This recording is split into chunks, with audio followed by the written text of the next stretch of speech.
Basa na yung mga kawatan ngayon dito nga Pabor sa amin yan, pabor. Dami na nagano. Tawag dito. Wala si Duterte, nagbumalik na. Tama yan, balikan. High blood ka, baka katayin. Yun na. Oo, naka-high blood ako talaga. Sabi. Duterte kami, Duterte pa rin. Duterte pa rin, balik tama. Tama na ibalik. Departamento, lahat ng bureau, pinasisipot ninyo eh. Bakit pa pinag-uusapan na ang budget mismo ng Kamara, ba't walang committee hearing na para na mapapanood namin? O kaya nga po kayo doon nagpoprotesta sa Office of the President, di ba? Sabi ho ninyo, bakit to? Bakit may parliamentary courtesy dito? Ba't may ganito? Dapat mong tanong kami. Ayaw ko na magsalita pero hindi kita maintindihan. Para kang parot. Daldal ka ng daldal. Tapos isa pa, pinaiikot-ikot mo yung mga kababayan natin. Kawawa naman, alam mo. Ako naman, kung papakinggan ka, bilib-bilib sa'yo. Galing, oo, nag-sign na ng waiver. Ulul! Nagtanong ako kagabi sa mga bankers. May mga kaibigan ako na sa bangko. May mga kaibigan ako na mga corporate lawyer. Nag-usap-usap kami over dinner kagabi. And you know what I found out? Yung putragis na waiver mo, hindi uubra, sir. Pwede po bang malaman bakit wala po kayo dito physically dito sa bulwagang ito nang sa ganon ay kayo po yung makaharap dito sa committee hearing ng Quadcom? Pwede po bang malaman kung anong rason? Ako po ay, Mr. Chairman, ako po ay nagtatanong dahil ako po ay pinapapatay ni dating Pangulong Duterte dahil sa ginawa kong report tungkol kay Michael Yang at Alan Lim. Kung pinapatay kita, bakit buhay ka pa ngayon? Pala. 1 minute.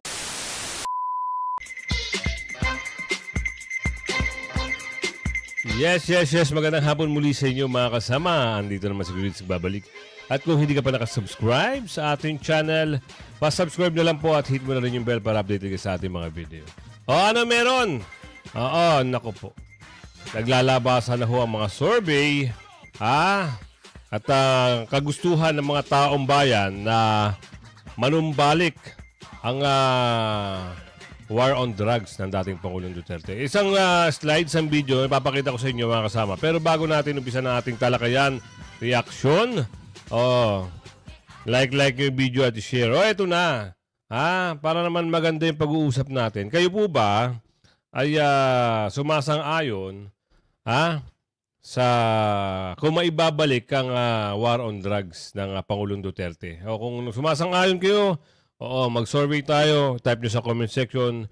Makiisa kayo sa survey na ito, type nyo kung sumasang-ayon kayo. Kung sumasang-ayon ho kayo, type nyo, yes, sumasang-ayon kami, 100%. At kung hindi naman, pwede naman din kayo sumagot, no? Hindi po kami sumasang-ayon dahil, paki-explain na lang po kung ano yung pagpapasya nyo. Eto na! Ipasok natin mamaya abangan nyo sa video. Yung tumatahol na aso. Kilala nyo ba yung tumatahol na aso? Sinupalpal ho. Nasupalpal at pinagmumura pa. Di umano. Kaya abangan nyo sa video natin At siyempre kung meron yung tumatahol o meron naman yung makabilang grupo binara. Ibig sabihin barado. Kanino? Kay Manong Ted. Abangan nyo sa video natin. Pero bago pa yan, pasok mo. Kuya, ano ba meron dyan? Pabor ka ba na ibalik ang war on drugs ni dating Pangulong Rodrigo Duterte? Idol ko yan Pabor sa amin yan. Balik yan kasi naglabasan na yung mga kawatan ngayon dito nga. Pabor sa amin yan, pabor. Dami na nagano, tawag dito. Wala si Duterte, nagbumalik na. Tama yan, balikan. High blood ka, baka katayin. Yun na. Oo, naka-high blood ako talaga. Sabi. Pabor ka ba sir na ibalik ang war on drugs ni dating Pangulong Rodrigo Duterte? Oo naman, para hindi na mabalik ulit yung mga drugs na nababalik ulit ngayon. Ang hirap. Pabor ba kayo sir? Ibalik ang war on drugs ni dating Pangulong Rodrigo Duterte? Pabor? Para matigil din yung mga makukulit. Kasi lumabas na naman ang makukulit Di ba? Pabor ka ba sir ibalik ang war on drugs ni dating Pangulong Rodrigo Duterte? Sir. Bakit po? Mas maganda sir, ano yung mga kabataan. Puprotektahan. Laban sa legal na droga. Diba? Sabi ko sa inyo, mas maraming pumapabor kesa doon sa mga hindi pumapabor. Kaya ito samahan nyo yung vlogger na ito na nagsosurvey patungkol nga dito sa kung papayag ba sila, mapabor ba sila na ibalik. Kasi nakikita nila na talagang talamak na ho. Kahit naman siguro, bata, may sasagot ganyan. Ay grabe ho yung lugar namin. Ganun ay sasagot ng kabataan. Lalo na ho yung mga may mga matatanda. Alam nila yung nangyayari sa lugar nila. Kaya ito, panoorin natin. Pasok. Basa na yung mga kawatan ngayon. Dito nga lang. Sa amin yan, pabor. Ang dami na nag-ano. Tawag dito. Wala si Duterte, nagbumalik na. Tama yan, balik yan. Naka-high blood ka, baka katakin. Yun na. Oo, naka-high blood ako talaga. Sabi. Duterte kami, Duterte pa rin kami. Duterte pa kayo, balik tama. Tama na ibalik. Wala kwenta si Marcos. Labas na ng sama ng loob si sir. Walang kwenta daw. Duterte talaga, Duterte talaga. Ayun. Tatlo sila mga kababayan, Duterte. Thank you, sir. Salamat. Narinig nyo mga kasama ha. Sayang. Ha? Sayang na ang boto ni sir kay Marcos. Salamat, sir. Thank you. Sayang ang boto. Sir, kayo, sir. Pabor ba kayo na ibalik ang war on drugs ni dating Pangulong Duterte? Marcos kayo. So, hindi kayo pabor, sir? Sige po, salamat. Sir, kayo, sir, pabor ba kayo na ibalik ang war on drugs? Kayo, sir. Naku, natakot si Kuya. Undecided. Ayun, shout out. Kayo na, sir. Ayan. Mga grab dito sa Life Homes. Ayan. Ito si sir. Sir, okay lang, sir? Survey. Pabor ka ba na ibalik ang war on drugs ni dating Pangulong Rodrigo Duterte? Pwede sir, pwede. Pwede, bakit po? Para mabawasan yung mga adik. Para mabawasan ang mga adik yan. Salamat, sir. Thank you. Porto.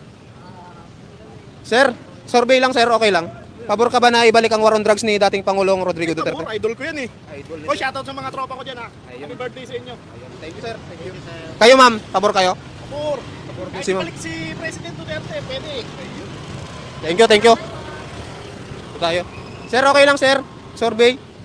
Pabor ka ba na ibalik ang war on drugs ni dating Pangulong Duterte? Oo naman sir, kasi para naman mabawasan naman yung mga ano ngayon. Oo. Sige, sir. Thank you. Sir, okay lang, sir. Pabor ka ba, sir, na ibalik ang war on drugs ni dating Pangulong Rodrigo Duterte? Oo naman, para hindi na mabalik ulit yung mga drugs na nababalik ulit ngayon. Ang hirap kasi. Madami na ba ulit ngayon? Bumabalik na naman. Mas maganda na nga yung wala ngayon yung mga ano na yan. Ang hirap. Wala eh, meron natin ngayon, wala eh. Walang pakialam eh. Mas okay si Duterte dahil nauubos lahat ng mga nagdadrugs. Yun! Ha? Narinig nyo mga kasama ha. Lahat halos po ay pumapabor. Hindi natin malaman kung ano nangyayari ngayon sa sitwasyon natin ngayon ha. Sa mga kung sino yung namumuno. Bakit hindi pinagpatuloy? Ayan ang isang malaking katalungan. Ang gusto ho ng sambayanan, no, ay katinuan, kaayusan. Ha? Meron silang peace of mind kung sakaling uuwi sila ng 10 oras ng gabi, malaya sila makakauwi na walang iniisip na panganib. Di ba? Yan ang kadalasan na laging problema ng taong bayan sa ngayon na nanumbalik na ho yung mga kampo ng mga kadiliman. Yan na. Alam nyo na ha. Kahit kayo, i-type nyo dyan kung pumababar kayo. Eto na nga. Sino ba itong nasupalpal? Oo, grabe, pahiya. Napahiya po ito. Yung tao na ito, talaga namang pahiyang-pahiya. Bakit? Si Manong Ted na ho ang parang sumusopla dito sa tao na to. Oo. Kayo na ho bahalang humusga kung paano nyo pagtawanan ito. Oo, ano to sabi nila, sa takbong senadora. Sa tingin nyo makakuha to ng boto? Oo, ewan ko na lang, baka sa kangkungan pulutin yung boto nito. Oo, yun lang po ang nagiging opinion natin. Ha? Dahil sa nangyayari ngayon, meron nga nagsasabi na ito raw di umano ay kasapi raw ng ano. Oo, alam nyo ba yon? Kasapi raw. Totoo kaya? Nako, kung totoo, i-type nyo dyan sa comment section. Oo, totoo, kasapi yan ng alin. Ha? Sabi nga doon, makabilang makakaliwang kayo na magtuloy. Ito na, ipasok na natin para maganda-ganda. Pasok. Departamento, lahat ng bureau, pinasisipot ninyo bakit pa pinag-uusapan na ang budget mismo ng Kamara, ba't walang committee hearing na para na mapapanood namin? O kaya nga po kayo doon nagpoprotesta sa Office of the President, di ba? Sabi ho ninyo, bakit may parliamentary courtesy dito? Ba't may ganito? Dapat magtanong kami. So siguro kami ngayon na taong bayan, tatanong din, bakit ho sa Makabayan Block hindi kayo mag-invoke ng ibasura natin tong time-honored tradition o parliamentary courtesy at tumawag kayo ng committee hearing sa budget mismo ng Kamara? Sige, tuloy. Sabi nga po ninyo, public office is a public trust, no? Yo. And then, pag pinag-uusapan natin ang budget, kinakailangan talaga suriin natin yan lahat. Hindi hubat sa nagdaang pong mga budget deliberation din, gawin ko itong halimbawa, para po sa budget ng House of Representatives, 2023 budget, no? Sa NEP, 16 billion lamang. Paglabas po ng GAA, 28 billion na. 11.6 billion ang naidagdag. 2023 ha. 2024 sa NEP, 16.5 billion lang. Paglabas ng GIA, 28 billion na. 12.1 billion, 73% ang in-increase. Grabe, no? Ay, nawala. Ayun na naman tayo eh. Kailan pa po nagkaroon ng open public? Ayan ah.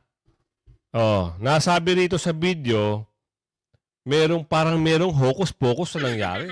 Parang biglang dagdag. Walang bawas, puro dagdag eh. Ha? Ang laki. Ha? Ibig sabihin, sila lang di umano nag-uusap para ganun biglang paglaki ng pondo. Napakagaling. Ha? Ibang klase talaga. Pero kung sisilipin nila ang Ate Sara, ganun-ganun na lang. Meron naman pala itong mga tinatagong kabantutan. Ayan na. Nai-issue na kayo. Oo. Mag-ready na rin kayo. Baka kayo na sunod na mahiring at imbestigahan. Dahil alam nyo ba, ate, yung budget ho ni Ate Sara ay aprobado na. Isang sampal ho yun, di umano, sa inyo. Kung sino ang bumabatikos at tapesan ng budget ni Ate Sara, hindi ho natapesan. Bagkos, buong-buo ho makukuha ng OBP. Ano ka ngayon? Sabihin mo doon sa mga kaibigan mo. Sino-sino? Yung mga kasamahan mo doon, di umano. Na ano? Alam na namin ang karakas nyo. Iyak nyo na lang yan. Tuloy. Public hearing para pag-usapan po ang budget ng Kamara. Yeah, actually yan, kasama yan sa dinidiscuss kapag deliberation ng budget. So nagkakaroon ng portion kung saan dyan ay... Kailan pa po ito pinag-usapan in open hearing at who defend the budget of the House? Ang nagde-defend po niyan ay member of the House din. Sino? Ate, sino? Tinatanong kung sino. Sabihin mo, magbanggit ka ng pangalan kung sino ang nag-depend. Wala ho atang nagdi-depend. Baka nangyari, puro pukpuk lang. Approve. Tuloy. Kasama siya doon sa plenary deliberation. Pero wala ito sa committee, ma'am? Wala ito sa committee? Wala. Sa committee, wala po sa committee. Ay, bakit wala sa committee, ma'am? Bakit? Di ba? Siya na rin ang umamin. Dapat meron yan debate sa committee. Meron mga kung halimbawa, ako tutol ako. Idagdagan natin ng ganto-ganto. Kasi ako, alam ko, baka mamaya mapunta lang sa, paggamit na eleksyon sa 2025. Kasi biglang laki. Di ba? Nakakagulat. Wala ho atang tumutol sa committee. Kasi halos lahat sila magkakampi-kampi daw di umano. Kaya aprobado. Yan ang punto rito. Kaya ito, talagang ginigisa, Ginigisa talaga ni Kuya Ted. Kuya Ted, salamat pagtulong mo Gisahin mo ng todo para wala nang lusot Sino? Kita nyo? Sino ba yan? Sino yan? Yung katabi ni Kuya Ted. Pasok. Wala sa committee, considering ma'am, Madam Chair, na lahat ng departamento, lahat ng bureau pinasisipot ninyo bakit pa pinag-uusapan na ang budget mismo ng Kamara, ba't walang committee hearing na para na mapapanood namin? Yun, tama. Ano po siya, kasama siya ng parang mga attached agencies din na dinideliberate. Wala po sa committee hearing yan. Anong attached agency? Anong attached agency? The House is one sole independent entity. Paano attached agency? Saan to naka-attach? Sa legislature, dalawa lang naman sila Senate and the House. House, tama. Oo. But usually, nakalagay siya sa tawag dito, sa plenary deliberations nilalagay. Hindi pero wala sa committee. Wala sa committee, oo. But is that appropriate? Hindi. Actually, that has been tradition. Yun. Hindi tradition yan, ate. Di ba? Sagutin mo yung sinasabi, yung tanong ni Kuya Ted. Appropriate ba yan? Makatuwiran ba yan? Hindi ho. Kasi walang maayos walang maayos na pag-hearing o pag-uusap. Lalong-lalo na kami, mamayan ng Pilipinas. O gusto rin namin mapanood. 'Di ba? Kung sino-sino ba yung nag-approve, sino-sino ba yung nagbumoto, sino-sino ba yung tumutol, paano nagkaroon ng ganyan. 'Di ba? Liwanagin nyo kasi ang target nyo lang OBP. Yun lang lagi nyo binabatikos. Paano ginastos ng ganito? Yan na, pumuputok na ngayon, biglang laki. Na dapat ay ganun lang yung pondo, biglang laki ngayon. Sagutin mo, ate. Huwag kayong sinungaling daw, di umano. Tuloy. Doon tayo pupunta. Ito yung time-honored tradition. Di ba, ma'am? Ang tawag doon, time-honored tradition po ba tawag doon? Oo, but we do not believe in it. Kami sa Makabayan, we Yes, yes ma'am. Opo, kaya nga po kayo doon nagpoprotesta sa Office of the President, di ba? Sabi ho ninyo, bakit to? Bakit may parliamentary courtesy dito? Ba't may ganito? Dapat mong tanong kami. So siguro kami ngayon na taong bayan, tatanong din, bakit ho sa Makabayan Block hindi kayo mag-invoke ng ibasura natin tong time-honored tradition o parliamentary courtesy at tumawag kayo ng committee hearing sa budget mismo ng Kamara? Actually, pwede naman i-entertain yung suggestion na yan. I will ask. Pwede kami mag-meeting ng Makabayan. Opo. O kaya po, mahirap itong gawin because you will be ostracized. Siyempre, kasama yun, kabahagi yun. Palagi naman kami ostracized.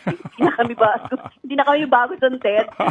Ibig sabihin, kahit naman anong gawin namin, we're in the opposition. Ganyan talaga yung Opo. Pero Aminado, ate, alam mo, nakakahiya po kayo. Oo, inamin mo. Diba? Dapat i-depend mo yung sarili mo. Kasi wala ka pong may didipin. Alam niyo bakit? Oo, nagtaka, biglang lobo yung pondo. Wala hong humarang. Alam ko na. Okay. Alam niyo yung usapin sa Congress, yung minamadili nila yung pondo sa pag-approve. Parang natatandaan ko na, yung umiyak sino ba yung umiyak? Si Kim Bulot ata yun. Dahil si Kuya Wilbert, parang against, Yun, tama. Tapos ito yung nagsisigaw-sigaw doon. Natatandaan nyo na. Siya nga yun. Tuloy natin. Just to stress the point, kayo mismo nagsasabi na walang imbitasyon ang Makabayan Block sa anumang committee hearing on the proposed budget of the House of Representatives. Oo, wala siya. Kasama lang siya sa plenary every time. Yes, opo. So, yung nga po ang tanong din namin. So, is it fair nga na meron kayong pinatatawag lahat ng department, bureaus, etc. to be present and to defend the budget, pero ang House mismo, walang committee hearing, walang defense niyan sa committee, at doon na lang po yan inaaprubahan sa plenaryo nang hindi malang po pinagdidebatehan? Hindi, pinagdedebatehan siya. Nako, wala te, wag. Wag kang sinungaling te. Walang debating nangyari. Puro approve lang kayo. Minamadali. Bakit? Saan gagamitin natin?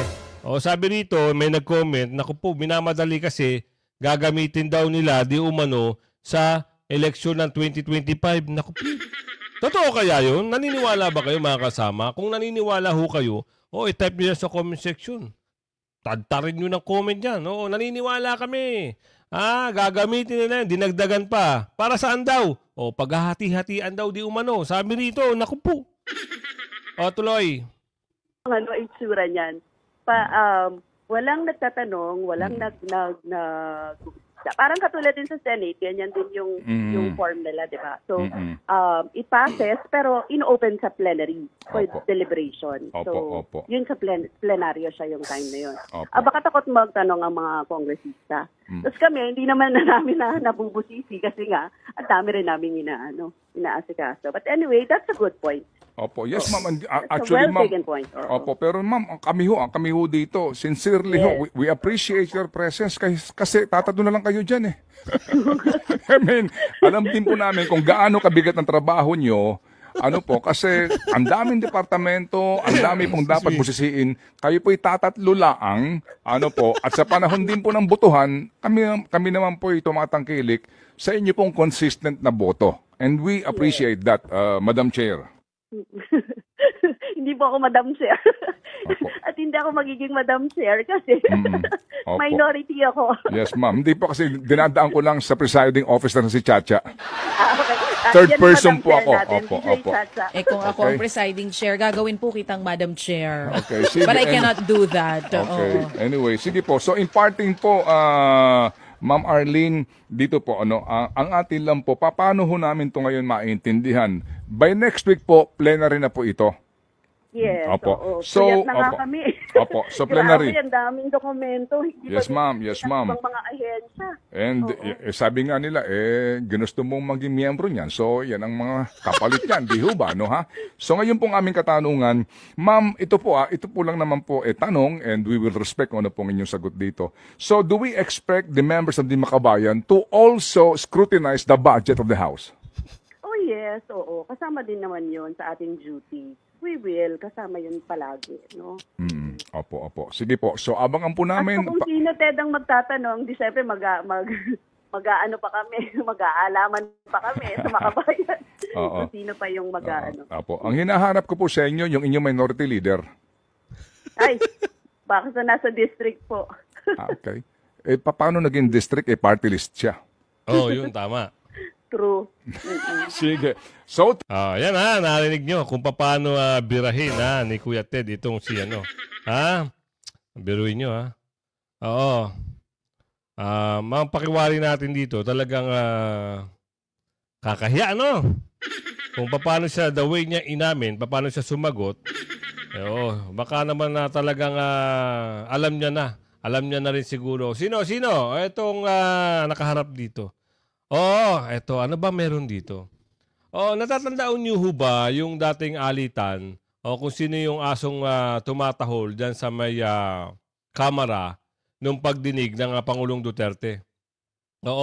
Kung natatandaan niyo rin ba, itong tao na to ay siya rin ay bumibira dito kay Erwin Tulfo. Diba? Natatandaan niyo talagang matindi yung binibitawang salita nitong ni Erwin Tulfo dito kay yung kumakahol nga. Hindi na natin babanggitin kung anong pangalan ng kumakahol na yan. No, baka makakuha pa ng boto yan. Popularidad ba di umano? Kaya wag na natin. Hindi porket binigay ko yung slide dito. Dito kay Erwin nangangahulugan na parang sa side tayo. Hindi ho. Liliwanagin ko lang. Bibigyan ko kayo ng slide na talagang merong talagang pag-uugali daw di umano. Ito sino yung nagtatahol-tahol. No? Yung pag-uugali daw di umano nito, talagang mahilig makisawsaw. Ito sa video natin na mapapanood kung paano niya ipaliwanag dito. Pwede ipasok kuya, ipasok mo na. Ayaw ko na magsalita pero hindi kita maintindihan. Para kang parot. Daldal ka ng daldal. Tapos isa pa, pinaiikot-ikot mo yung mga kababayan natin. Kawawa naman, alam mo. Ako naman, kung papakinggan ka, bilib-bilib sa'yo. Galing, nag-sign na ng waiver. Ulul! Nagtanong ako kagabi sa mga bankers. May mga kaibigan ako na sa bangko. May mga kaibigan ako na mga corporate lawyer. Nag-usap-usap kami over dinner kagabi. And you know what I found out?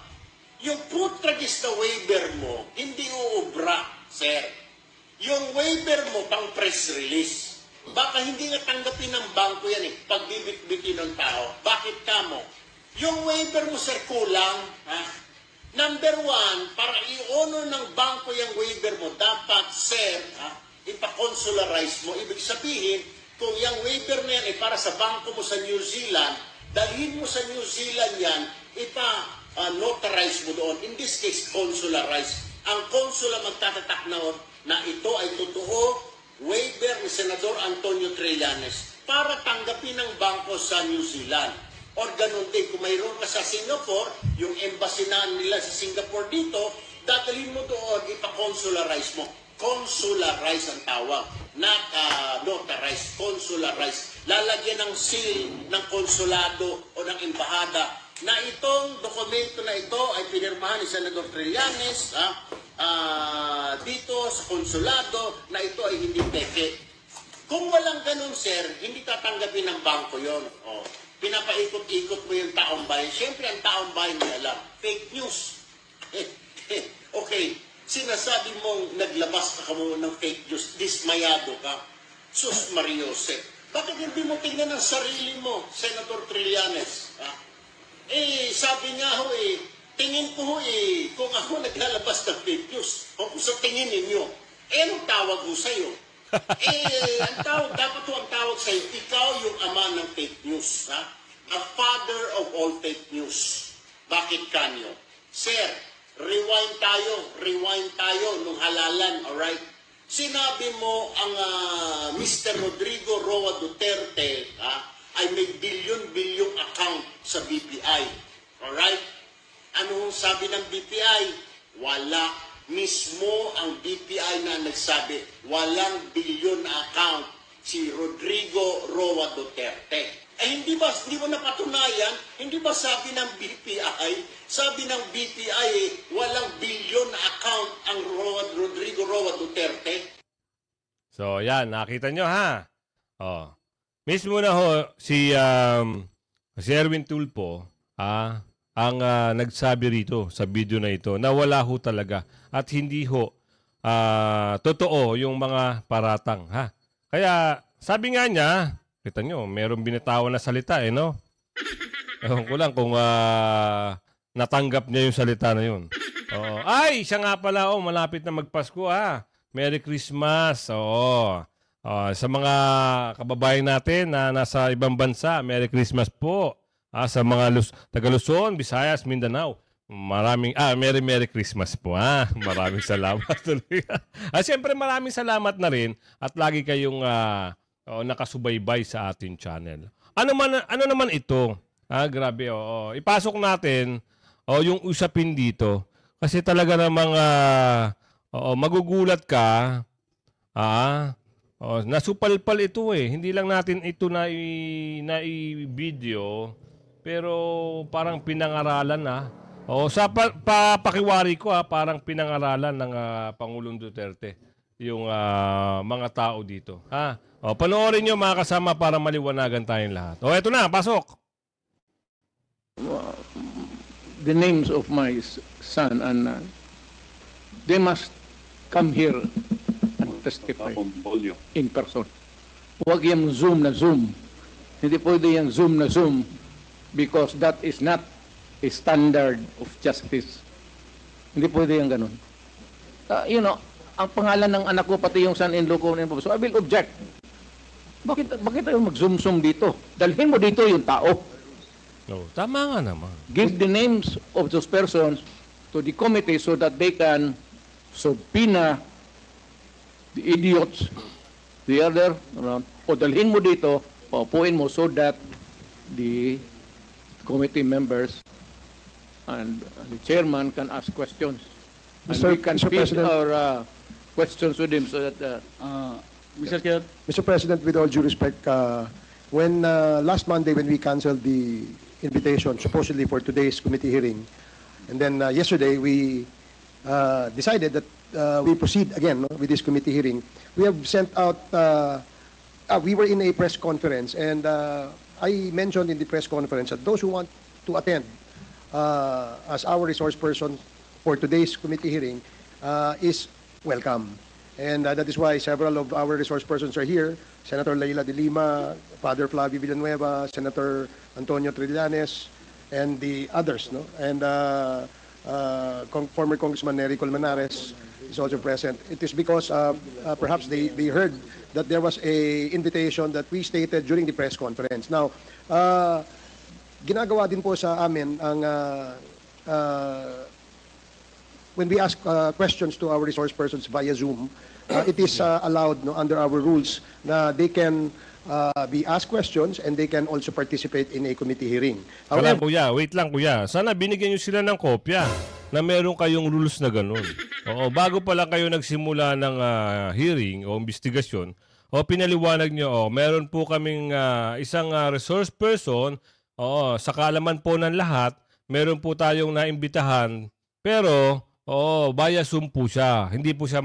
Wala siya dito, hindi siya makakatin dito. Pero pinapayagan po namin. Dapat may ganun. Tsaka binigyan sila ng kopya ng written copy, no? Na alam kagad. Wala po ata. Kaya nagtaka ang dating Pangulo na bakit may ganun. Diba? Tuloy. In this case of Colonel Acerto, para lang po to set the record straight, siya po ay wala po dito sa Pilipinas. Nasaan? Hindi po namin malocate kung nasaan po siya. But when we offered and invited them to join the committee hearing, he has signified his intention to join this committee hearing via Zoom. And since the rule... Bakit via Zoom? Diba, dapat personal. Oo, bakit hindi nyo nga alam kung nasaan siya? Oo, ayun ang malaking problema. Diba? Dapat, kung ang resource person ay alam nyo kung nasaan. No? Kung sakaling yun pala ay meron tinatago ring hindi maganda, at least alam mo kung saan yung pupuntahan. O kung halimbawa nagsinungaling din siya, nasa rules nyo naman na pwede kayo mag-contempt, o pwede nyo siya i-contempt. Hindi nyo mako-contempt yun pag nasa Zoom lang. Diba? O ikaw nagsisinungaling ka, resource person, asyerto, o di umano, kukontempt ka namin dyan sa laptop mo. Hindi naman pwede. O kailangan, sabi nga ng dating Pangulo, patanin nyo. O tuloy. Rules allow that, Your Honors, Mr. President, pinayagan po namin. Yan po ang nakasaad sa rules ng Rules of Procedure Governing Inquiries in Aid of Legislation sa 19th Congress po. Just for the information of the former President. So, kaya po siguro nandiyan dyan yung kung nagtanong po si Congressman Bong Teves kung maaari po bang tanungin si Colonel Acerto. I don't know if he's still online. If he's still online, pwede niyo po siyang tanungin.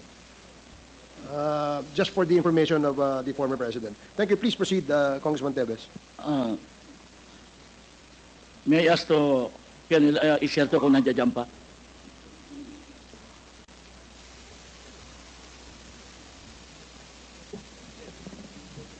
Comsec, Secretariat, would you know if there's Colonel Acerto in the Zoom? Kung online ba?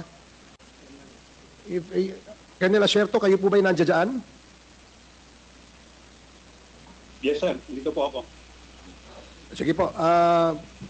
Congressman Bong Teves, you have 8 more minutes na lang na iwan sa inyo. Colonel Acerto, good evening. Mr. Chair. You have to satisfy the requirements of the law. Yan. Tell us why you are not here. Are you sick? Are you half dead? Are you incapacitated?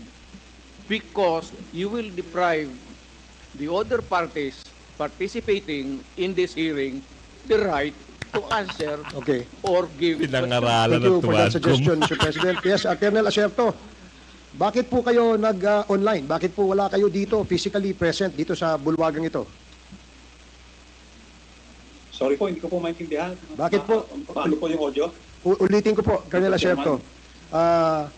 Pwede po bang malaman bakit wala po kayo dito physically dito sa bulwagang ito nang sa ganon ay kayo po makaharap dito sa committee hearing ng Quadcom? Pwede po bang malaman kung anong rason? Ako po ay, Mr. Chairman, ako po ay nagtatago dahil ako po ay pinapapatay ni dating Pangulong Duterte dahil sa ginawa kong report tungkol kay Michael Yang at Alan Lim. Kung pinapatay kita, bakit buhay ka pa ngayon? 1 minute suspension. Mr. Chairman. 1 minute suspension. 1 minute suspension. Yan na. Sabi ko sa inyo, pangaralan eh. Dapat pag investigasyon o hearing, dapat umatin. Ang Pangulo nga ang dating Pangulo nga, di ba? Pumunta. Pinilit niya yung sarili niya sa edad niyang ganyan. No? Kaya dito sa video na ito, makikita natin na parang iba rin basta kung may pinapanigan, baka mapagbigyan. Kung hindi pinapanigan, gigipitin daw di umano. gagawa ng paraan para magipit di umano. Kaya nga sabi ko sa inyo, kung hindi ka pa nakasubscribe, mag-subscribe ka na at hit mo na rin yung bell para updated ka sa ating mga video. Like and share, ha? Kung meron kang komento, suggestion, ha? Lagi ka sumubaybay, ha? Sa ating reaction. O hanggang sa muli, bye-bye!